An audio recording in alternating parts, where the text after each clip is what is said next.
বোনের মেয়ের বিয়ে, তাও এত নর্মাল সাজ, ওনাকে দেখে কেউ বলবে উনি একজন শাশুড়ি?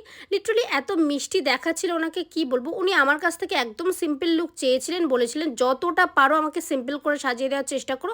তো আমি দেওয়ার চেষ্টা করেছি। উনি, ওনার শাশুড়ি, ওনার হাজব্যান্ড সবাই খুব খুব প্রশংসা করেছেন আমার এই সাজটা নিয়ে।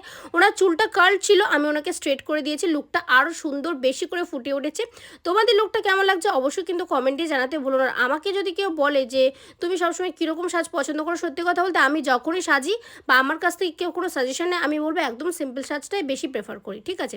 তো আমি চলে গেছিলাম হচ্ছে পাটুলি, অনেকদিন কোথাও যাওয়া হয় না, সেই মতো পাটুলি একটু ঘুরলাম।